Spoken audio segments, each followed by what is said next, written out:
What is up, everyone? You are back with Citywide Blackout, your home for music, movies, and more. I am your host, Max Bowen. Have you ever heard a song so good that you just had to dive into the rest of the artist's work to hear what they were all about? Well, that was the reaction I had after hearing Heerra's new single, Feel Alive. This international singer-songwriter had me hooked from the word go, and before I knew it, I was checking out everything else she had done. More to the point, though, I knew I wanted her to be a guest on the show, and here we are. In this episode, we dive deep into the upbeat sound behind the new single and why she chose this particular style for the song. We also look at her work with the youth movement Ascendance, which she helped to co-found. They've done some amazing work with an array of student-led conferences, web series, and a whole lot more, all aimed at helping students across the world.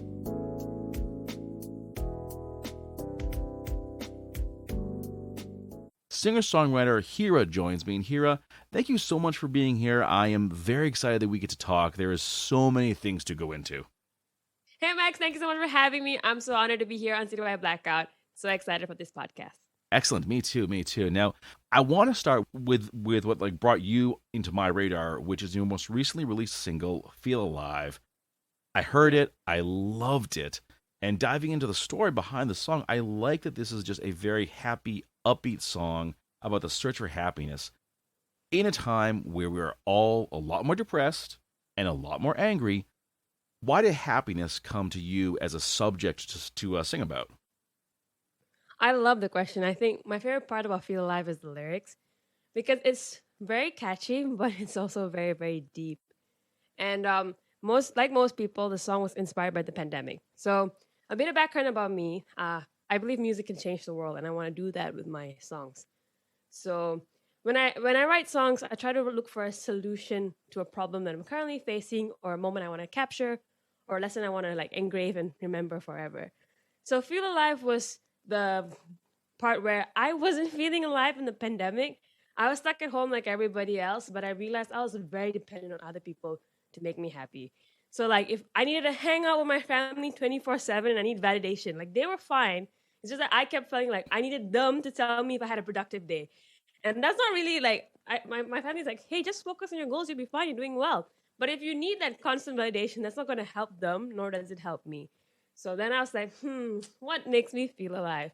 So it started by just listing the stuff that didn't make me feel alive. My emotions get in my way.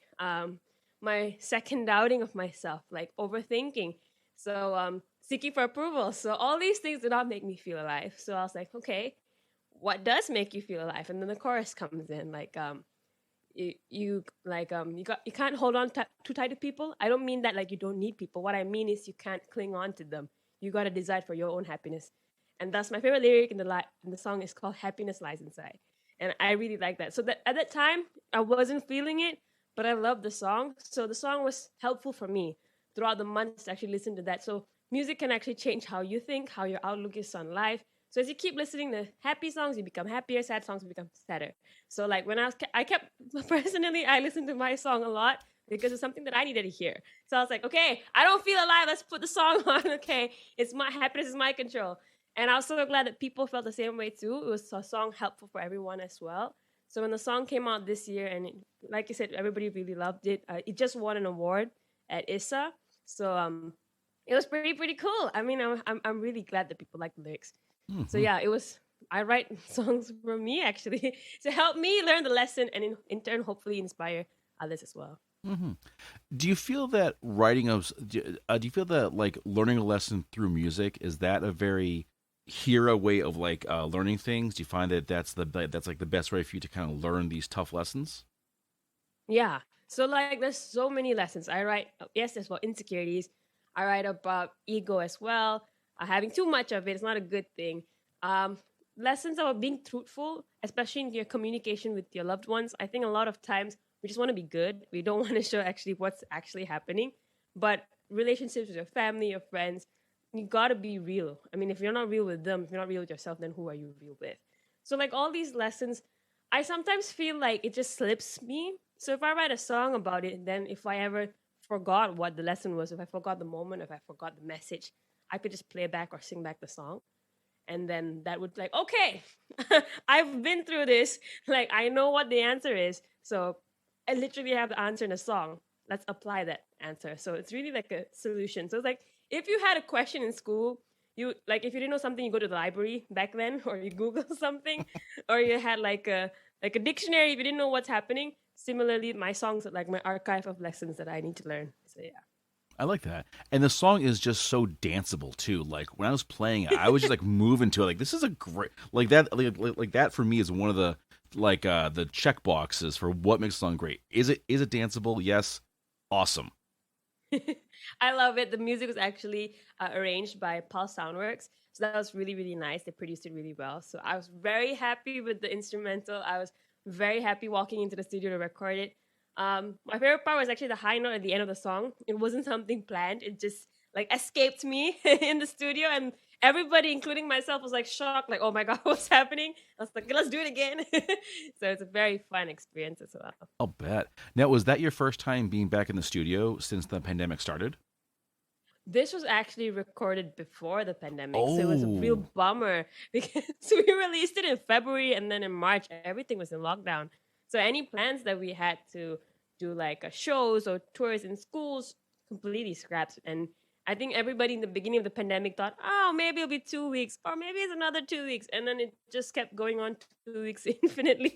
So now hopefully we're seeing the end of the pandemic, but I think it has changed. Like how I would have done it has changed, but I wouldn't have changed a thing looking back. Like mm-hmm. at that time, I was pretty like, oh no, this is so sad. I said, people ever gonna hear the song? But I'm really glad things fell into place either way. So I think the universe has plans. So it's I'm very grateful. Exactly, exactly. And you seem to have adapted very well because, as I mentioned earlier, you did your crazy virtual world tour, which is also an album, which folks should definitely check out. You Thank you. did online shows in Spain, Malaysia, the UK, Pennsylvania, and I listened to the whole thing. I thought it was so well put together. The music was Thank you. great. Um, where did this concept come from, though, and how did you have to get it all together? Okay, so first things first, I gotta say, although I've wanted to become a singer since I was 5, it wasn't like a crazy idea that suddenly appeared. It's been like a long dying ambition to become a singer. A lot of the reason why I am a singer is because of ET ideas. So ET stands for like extraterrestrial. So ET ideas, they're like a social business incubator platform. So they've been guiding me to work on being a singer for years now. So the cool thing about them is not only just what skills do you need, but also what values do you need, which is something that helps me a lot because if you want to handle things well, you got to have solid foundation. So a lot of the things that I'm able to do, like going online wasn't my idea. So my mentors have been trying to get me to go online for like ever, but I was like, nah, I don't want to go online. I'll just do like physical shows. And then the pandemic happened and you can't do anything about it. So it started from just doing like we just had like a fundraiser, like an online fundraiser. Then we did like fun live streams on Instagram. And then somebody called me to do a show overseas because they're like, hey, we're doing an online open mic in South Africa. That's the first time I did an online show.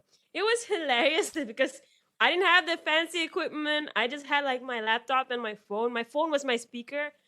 And nobody could hear the music, so I was doing like an acapella. But it was really, really fun because I was like, oh, I never thought of this. I've always wanted to perform overseas, but I just instantly dismissed the idea because how could I get an airplane ticket and fly to every country and perform? So I was really, really blessed that eventually we started finding places that I could perform at. So I got to perform in Bromley in the UK. So I know like specific places around the world. I got to perform in Rome in Italy. And I got to perform, yep, in Pennsylvania in the US as well as Florida. So it's like, as I kept sharing the music, at first it was just fun. Prior to the pandemic, I was a very busy person. So quotation marks busy. So I was driving here and there. I was so busy with life, but I wasn't doing music. I was music was always at the back of my mind, like I'll do it later. I'm very busy. But the pandemic got me to like stop and focus. Like, hey, I want to do this, and I fell in love with music again.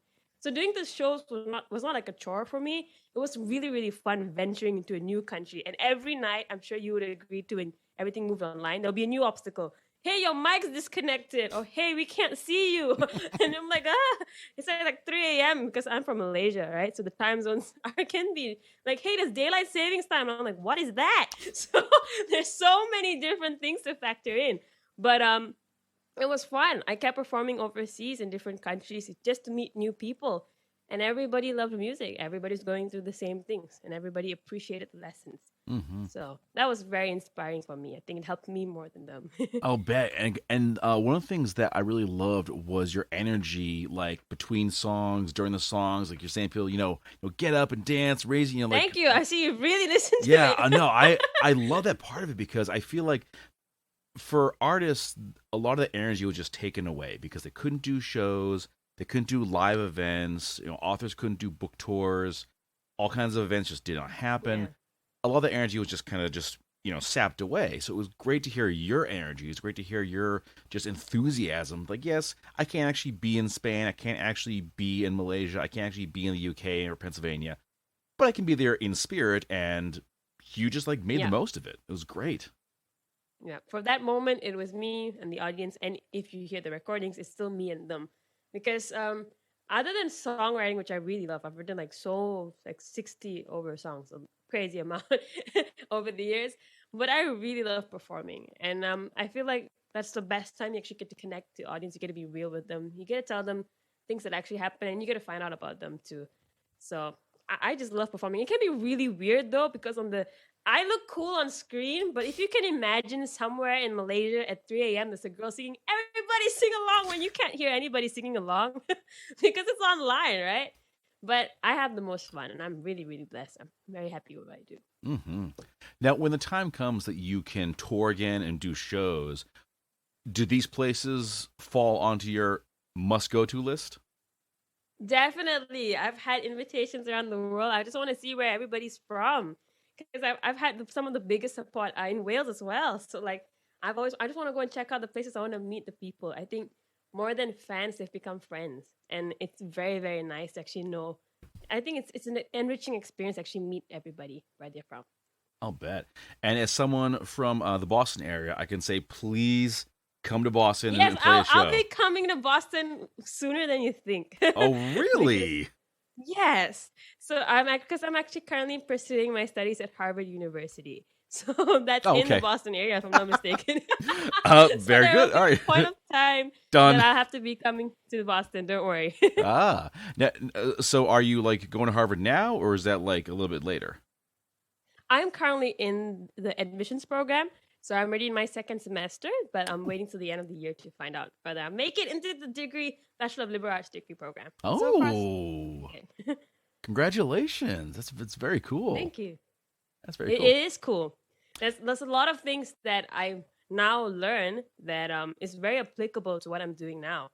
So in terms of music, in terms of business management, in terms of literally whatever my lectures talk about, my professors talk about, I'm actually putting it into practice, and it's very, very cool because I'm not just studying for the sake of studying. Why I'm actually in Harvard is actually to grow my music career, to grow my business in Ascendance, which is the youth movement that I run. So in hand, I also learn more about myself. I expand my horizon. It's very fun.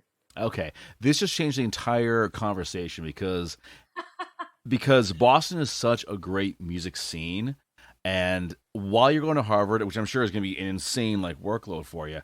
But I genuinely hope you could get the chance to get out there and go to some shows because the venues, they've all reopened. They're doing shows. Most are requiring, masks and vax proof, which is fine. I really hope you get. Great to hear. Yeah, there's a lot of like social consciousness there. There's a lot of like common courtesy for other people. So I genuinely hope you can get out there and go to some shows. Okay, I'll definitely put it on my bucket list. So now it's Bromley, it's Wales, and now it's Boston. Shows specifically so that I get to go and see the scene. Exactly. Oh, wow.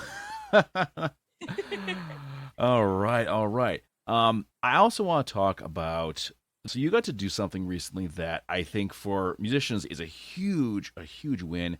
You got to have your music included on a soundtrack for a video game, Simulacra 2, which was released last December, in which the player works with police to uncover the mysterious death of influencer Maya Crane.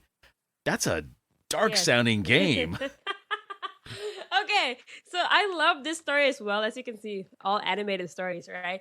I was just told like, hey, here's a prompt. Like they didn't even tell me what the game was for. They just gave me like three keywords. Like, hey, write a song about freedom. And I was like, okay, what's the game about? And they're like, it's just a music game. And I'm like, here in my mind, I'm thinking like Guitar Hero or something. Like, I'm gonna write a song for that. So I was like, oh, okay. So like I wrote a few different songs and I just submitted to them. And I'm really glad they picked The Girl Who Loved, which honestly wasn't my first choice. So I was like, why did they choose this song? I would have chose the other song. But as I was recording it, suddenly I was like, oh my God, how did I not notice my own lyrics before this? And it was really, really good. So when, again, I recorded the song, I had no idea which game I was recording it for until the game was out. And I'm not a horror movie fan or horror game fan. So to find out that my game was in like a horror game app thing was very cool. But I played the game with my family. It's very addictive. I highly recommend playing it and getting it. And I remember this is a dumb decision, by the way. We started playing the game at like 11 p.m. We only finished at about 4 a.m. And by that time, things just got tripled. The amount of spookiness just oozed out of the phone. But it's very cool because it's like a character-driven game. So you choose the outcome of your character. So based on your decisions that you make, that's the outcome. So there's many possible outcomes of the game. So we obviously lost because we made some poor decisions. But one of the cool things is it was just fun because I got to unlock the game. Turns out the character as well sang a version of my song. And the YouTube comments have been crazy. I think the support from the fans of the game have really, really inspired me. Some of them, because I shall not give away too much details of what the game is about so that you can enjoy and play the game. But I highly recommend it because the character in the game is also like a singer-songwriter as well. So like you could since you're unlocking somebody's phone, right? Your phone turns into their phone. So in that gallery, you can find my song. You just got to unlock it through like different challenges. Mm-hmm. But it's very cool and it's very mysterious. So don't start at 11 p.m. Start at 11 a.m. if you're not a horror fan. I'm just saying. Yeah. Because we were glued to our screens, but I was screaming. So no. So yeah. I take it from this that a career as a detective is probably not on your list. No, I'm happy with where I am in music. I will continue this. Never. Acting in horror movies, law and detective work. You never know. You never know. It would make a great story, musician by day, crime fighter by night. I will write a song about that. I can do that. Okay, that we can do. I also agree. Never play a horror game in the evening. I made that mistake once. And I was like, yeah, this is a terrible idea. I was playing The Last of Us, which is like we thought we could stop. Oh, no. I was playing The Last of Us, which is like a zombie survival game. And it was like 10 o'clock at night. And at the time, I was living in a very rural area, surrounded by trees. When it's dark, it's pitch black. I looked outside, thought, this is a terrible idea. I've got to stop now. Did you stop now? I did. I put the control down and said, done. I'm not doing this. Done. Yeah, okay, that was good. Because for the rest of the few days that I was like living my life, I started imagining the game. So not recommended at night. Oh, jeez. Yeah.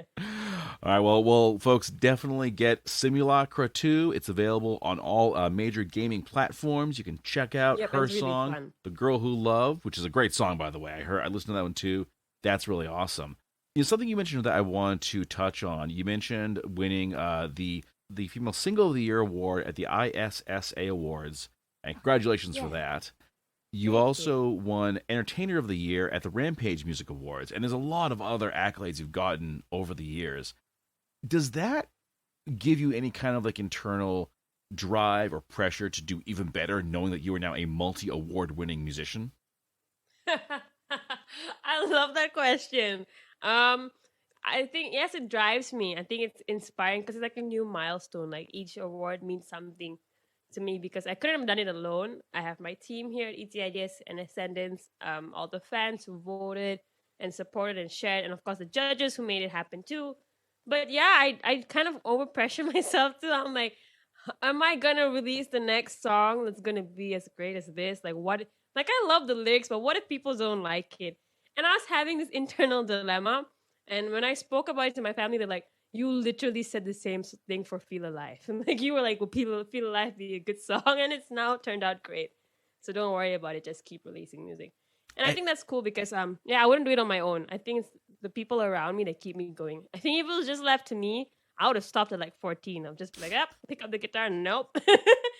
Just, yeah. Yeah, but the pressure can be so intense. And like you said, the self doubt, the lack of confidence as you sort of mull over it. Am I good enough? Is this good enough? Will people like it? It can lead to saying, you know what? I don't want to take a chance of getting hurt, so, not do it. But I'm curious if there's a particular person who has been sort of your inspiration or like your guide as you venture into the music world. Okay. So how do I overcome the pressure part, right? My family kind of and my mentors remind me, why am I doing this? I'm not trying to be a one-hit wonder, although that would be nice, but I don't think I want to hit that. I want to change the world with music. And changing the world with music doesn't happen with one song. It happens through many songs for many different types of people. Different genres will appeal to different people.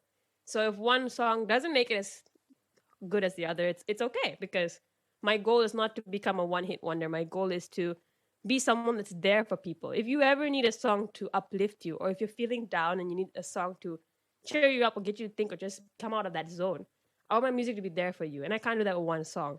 So the idea is just to keep releasing music that's there for people, for them to grow, for them to follow their heart, for them to focus on their goals. So that's my inspiration in a way.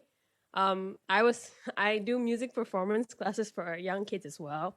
And a lot of times the songs that they sing, I'm like, oh my, you're 6 years old. You shouldn't really be singing this song. So I'm like, okay, but it's catchy for them and that's all they know. So I'm like, can I give you a song that better helps you with life? Like, for example, a lot of the things that as someone growing up into a young adult and everything, how we respond or react to situations are often based on the movies we watch, the songs we hear, the stuff we read.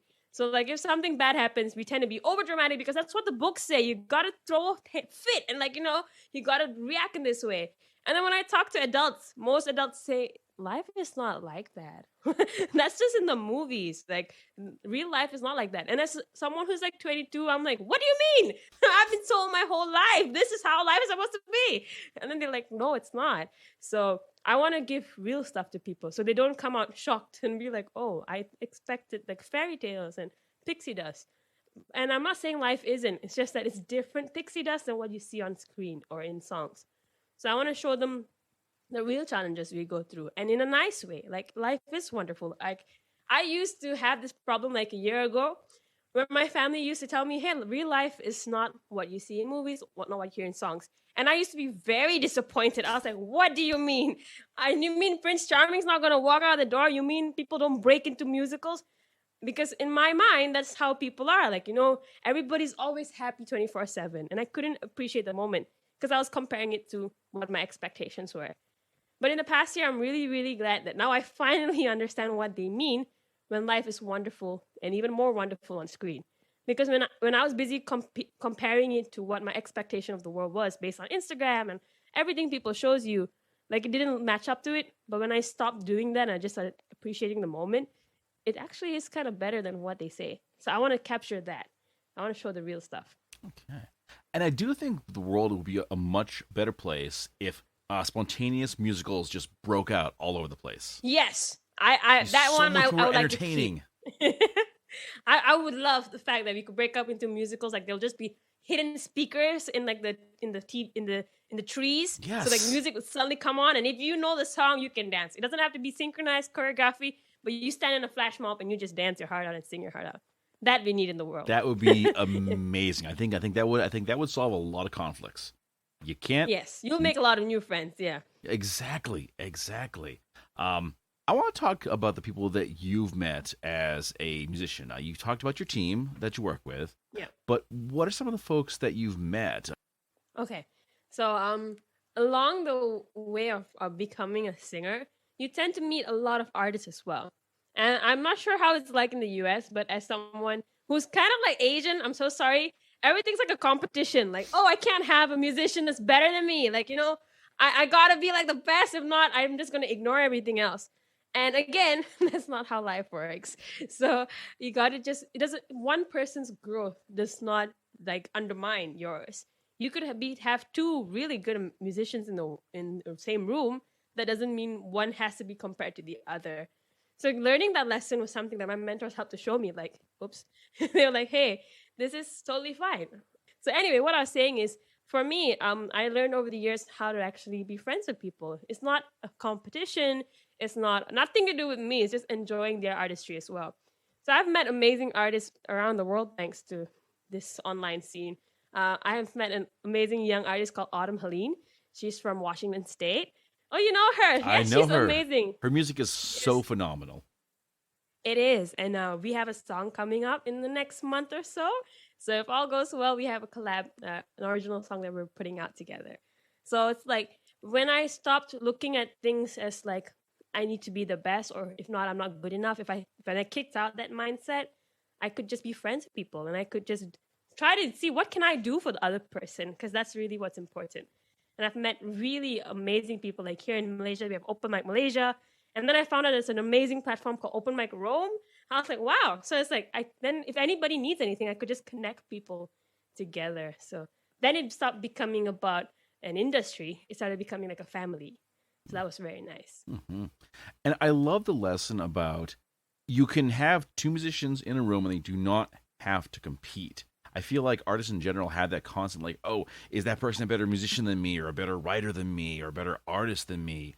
Like Yeah. you want to be friends, but at the same time, there's that feeling of, wait, are they better this than me? Are they like better being me than me?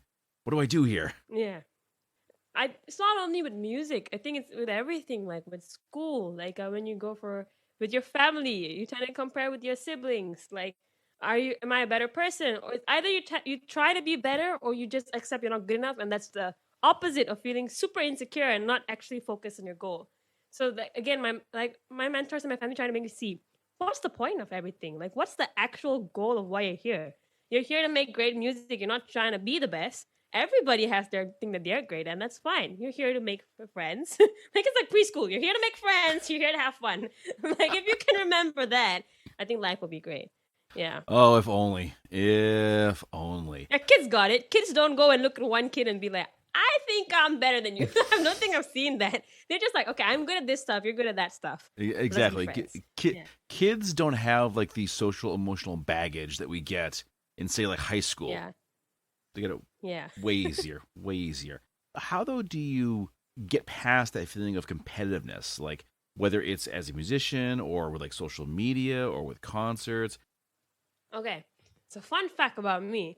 Since I really either want to be the best or just ignore everything, I used to hate joining competitions. Like, I would just ignore it.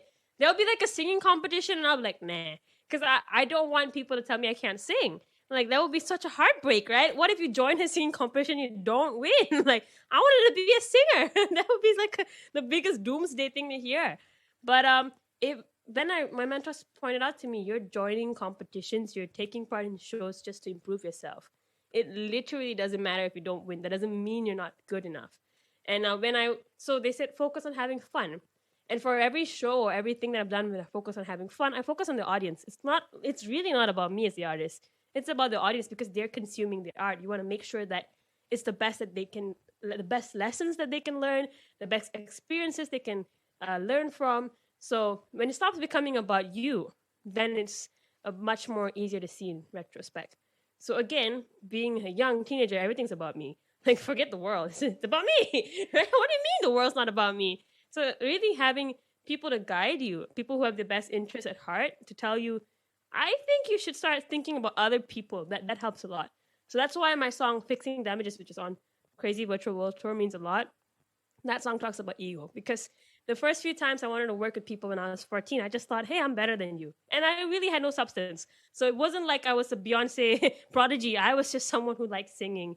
And that lesson stopped me from learning a lot of things, stopped me from meeting wonderful people. So when you're actually competing, as difficult as it is to say, you actually hinder your own growth. So when you're just having fun, when you're just growing and collaborating with people, you will impact more people. And at the end of the day, that's what we want to do. We don't create art just for ourselves. We actually want people to enjoy it. But if we're busy looking at, hey, like, this is kind of funny because my family pointed out, like, somebody could follow you on Instagram and still follow another artist. They just because they have fans doesn't mean those fans can't be your fans too. Like, it's not like you have to choose sides, right? You yourself have so many favorite artists, and that's the thing. Like, it shouldn't matter, and it doesn't matter. Just be yourself, have fun, see why you're remember why you're doing this. Change the world. Let's talk about changing the world because that's a amazingly lofty goal. And some people might say, "Oh, well, that's never going to happen. She'll never change the world." But how do you see your music changing the world? Okay, bear in mind, I started saying this changing the world with music phrase since I was like 15. So I didn't understand the significance of this. Only now I'm like, oh man, what did I sign up for? But I'm really glad I wouldn't change a thing. I'm still adamant about going through my goal. Um, yeah, I want to make sure the song reaches out to so many people, like Feel Alive, for example. The more people hear about the song, more people realize, hey, happiness is my thing. Like it's something that it's inside of me, something that I have to choose and decide. If the song can help me and help so many others as it has so far, other than just being a catchy song, that's important because you have people who would be sad or otherwise head in the wrong direction suddenly stop for a minute and say, maybe I should try to be happy today. And like that could spiral into positivity. And you want to make sure everybody's positive, everybody's being kind to one another. That's why I want to do songs. And I don't want to keep it to myself because, like, I had an interview about a year ago, a few months ago, when I was performing some of the songs. The person actually confided in me and said, hey, if I had these songs growing up, my life would have been very different. I would have accepted myself more instead of going through all the turmoil that I went through. And I was like, yeah, that's exactly what I want to do with the songs. If I just kept it with 10 people, I wouldn't be changing the world. I want to make sure that it's accessible to anyone. So like you could literally be sitting in your bedroom wherever you are in the world and be like, I'm not feeling too good about myself. Or I'm feeling overly good about myself. What can I do to listen to a song and make me centered again? Is there an artist that does that for you? Yes. One of the biggest artists that does this for me is actually Jason Mraz. Every time I'm like furiously upset, I listen to Jason Mraz because he talks about like the universe and how love is always the answer. And when I'm listening to it, when I'm really mad, it's like I'm like, why do you say love is the answer? I'm really, really mad at people. But eventually, after about 5 songs, I'm like, okay, time to look at it objectively, not emotionally. So likewise, I feel we need more positive songs. Like it may not be for everyone, but it'll be there for you when you need it. And that's the important part. So yeah, like I used to be like, oh, let's listen to all the crazy sad songs about wanting attention. So now I'm like, let's try to listen to songs about the universe and how life's in its existence. So then it gets you to just be a different person. Here's a crazy pitch, but I think it might actually catch on. Fewer songs about breakups and more songs about positive relationships. Life is more than relationships, surprisingly. Life is more than love, falling in love or falling out of love, or being happy or unhappy in a relationship or breaking up. Actually, that's just like maybe 10% or 2% of life. That's like stress with jobs and like communication with your parents and like so many other things, like finding your purpose and passion or feeling like you're not good enough or like, oh my God, I thought of this as a kid. Like there's so many other things that we can write songs about, and that's why we should focus on. So yeah. Exactly. I accept the pitch. There we go. Now, you do so much already between your music and working with video games and so much else, but you're also the co-founder of the youth movement Ascendance. That's an amazing name, by the way. I think it's a wonderful name. Thank you. I didn't come up with it, but okay. I gotta credit my teammate for that. There we go. How does this whole thing come together? What's the goal and what's happening right now? Oh my, that I think that should be another podcast already. But Ascendance was something that we formed about 6 years ago. So we formed all of this when we were still in high school. The objective, it started simple as, hey, our mentors, ET Ideas, works with adults mostly. So we were the first few kids they worked with, the first few teenagers they worked with. But their primary focus wasn't people below 18. So when we came about, and like for me, I was someone who wanted to become a singer and now had the opportunity to do so. I had a fellow co-founder who was interested in films, and now today he's actually a documentary filmmaker, which is really very cool. I have a fellow co-founder who's a junior director in an accounting company, and another person who's an author and also has her own IT startup as well. So the four of us combined, we were not outstanding students, we were just normal, disengaged students. So if you could get us to engage and give our best and give our whole heart into life, we wanted to make sure all of our friends knew about it. And since we tried getting our friends to come for some of the events or talks, but they couldn't come because they had school or homework, so we were like, since you can't come to us, we'll go to you. So we started doing programs at schools. Eventually that spiraled into doing programs at so many different centers. Then we started working with the Malaysian Ministry of Education.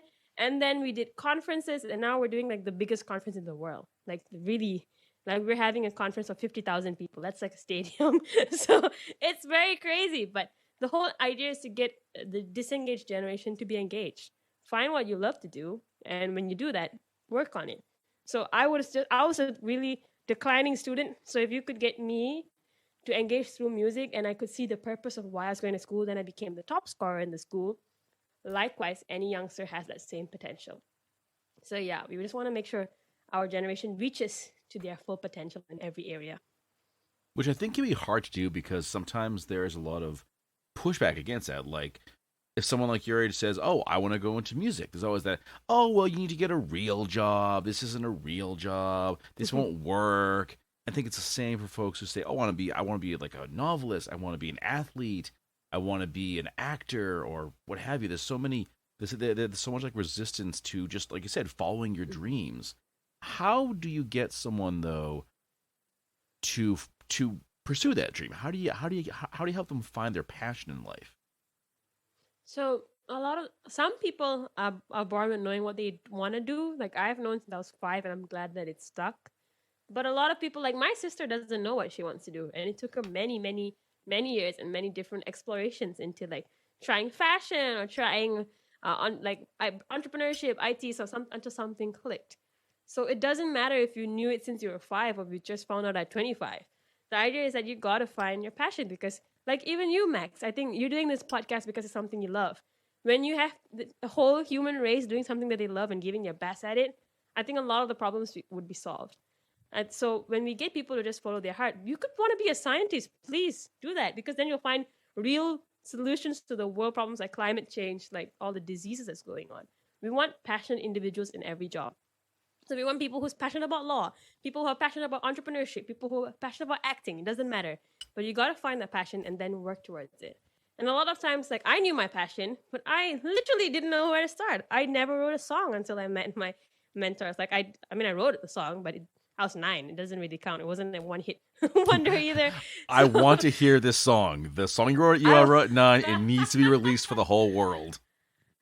Okay, I'll come back to that in a bit. But yeah, I didn't know where to start. I knew like there's no handbook on how to be Beyonce. If there was, maybe it would be helpful. But like I didn't know you could pick up a guitar and start performing. And even if I could, I was too insecure about it. So there's so many different aspects into stopping me from achieving my dreams that was just easier not to start. But because people believed in me, I'm here where I am today. And likewise, I want that same thing for everyone else. Mm-hmm. Yeah. So when you told your family, "Hey, I want to go into music," what was their reaction? I think I've heard from a lot of people outside, I've heard people say music is a hobby or like you wouldn't make it. I don't know how it's like in the US, but here in Malaysia, they're like, "Oh, there's no future in the music scene in Malaysia. Let's just like, it's a hobby. What's your backup plan?" And I have no backup plan. I already thought about it as a kid.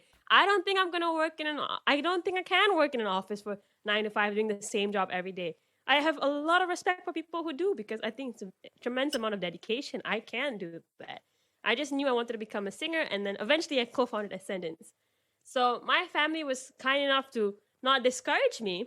So they sent me for music classes, and I think the biggest help for me was when I did meet my mentors at ET Ideas. They supported me wholeheartedly. I think there's many times in my initial career, like when I was 17, I left school. I was the top scorer in my school's history, and then I was performing a show like an open mic. So it's not exactly that. I wasn't signing record labels. I wasn't getting interviewed in the radio and stuff like that. I was just starting out. But because my family believed me, my mom is somebody that I really look up to. She always comes to every show, and she's the one I'm like, "Did I do a good job?" And she'll be like, Okay, yes, you did. Or this one, like, hey, you can improve on this.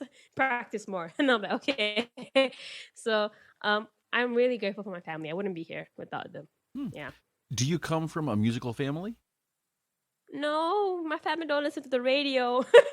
So to have, yeah, like the only reason my grandparents listen to my songs, now they know how to use YouTube. So the only reason they listen to my songs on YouTube is because they know you get ad revenue. That's the only reason why they stream my songs, not because they enjoy listening to music. They're just like, oh, every time you play this, you get paid a few cents. Okay, I will listen to your music. So, and my grandma's a big fan. My granddad has not listened to the radio since growing up because people in the he's like 80, almost 80 years old. Back in the day, they just finished like the war, so it wasn't common to indulge in entertainment to have music. So I think he would have never, in his craziest, wildest dreams, thought his granddaughter would be a singer. But I think he's proud. Aw. Yeah. That's very cool, and I really love the support. You mentioned how in Malaysia, if someone says they want to go into music, they're just met with, oh, there's no future. It's like that here in the U.S. too. There's always that, oh well, Oh, it's such like a risk or a chance. It probably won't work oh out. man, that's heartbreaking because everybody's like, hey, you won't make it here. You can try the U.S.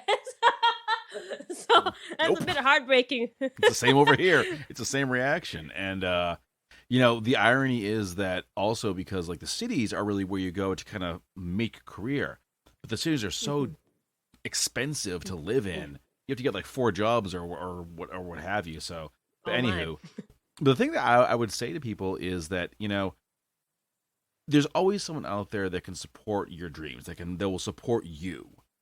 Find that person. If it's not your family, it's your friends, it's your mentors, it's someone. Find that person. If you got a dream, don't give it up. Eventually, it will happen. Just takes a while. Yes. I'm hopefully changing how people view music. I think so. I have a lot of parents saying now, hey, my daughter's looking up to you.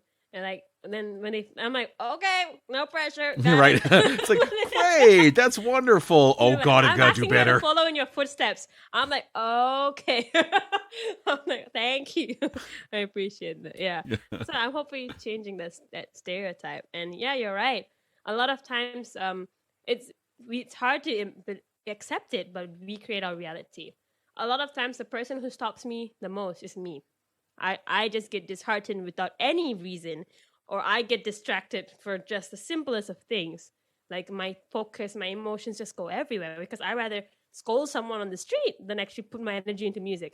So it's the simple stuff like that that actually stops us from growing on our goals. So having a mentor and platform helps. If you want to reach out to Ascendance, go ahead because we work with thousands of kids and there's no like, hey, only singers accept, no such thing. It's anybody. If you don't know your passion, even better. Let's work on it together. Exactly. So, Heerra, what is next for you? What can people look forward to from you in the near future? Oh my God, there's so many wonderful projects in the pipeline. I can't tell you all of them, but expect a lot of songs coming out. I'm so happy to put out music because each music is like a storybook. It's like my way of writing like a story, and there's a different lesson in each one of them. So we have an amazing collab with Autumn Helene coming up. So please stay tuned for that. I have a song in Malaysia coming out as well. It's my first Malay song that I'm officially on. So it's for our country's something like National Day, but it's Malaysia Day, which is a bit different than our Independence Day. It's a bit different. But yeah, so I have a few songs in the pipelines. Stay tuned for the New Age Learner Virtual Conference, which will be the biggest conference in the world, which will be amazing to perform because in hindsight, if I were to do this like a physical thing, Ascendance would probably need to rent out a stadium. So I'm really glad it's the internet. If not, we wouldn't be able to do this. But yeah. All right, all right. Well, for the folks at home, if you want to learn more, you go to Heerraa.com. That's HEERRAA.com. Follow her on all the socials. Follow her on Spotify. Follow her on YouTube. Get her that like ad revenue because it all helps. And Yes, it does. Heerra, this has been a lot of fun. Oh my God. I should be starting a TikTok account. Yes, that's something that's in my bucket Go on list. TikTok. Do Do you that. have TikTok, Max? I do not. No. Okay, it's okay. It's okay.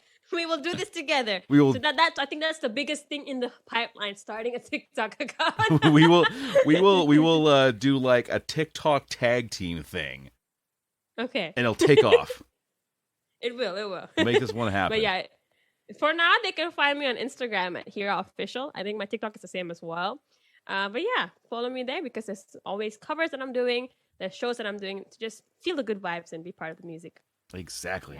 Well, Heerra, once again, thank you so much. I have thoroughly enjoyed this. And folks, check the music. It's wonderful. It'll make you feel good. And I look forward to next time.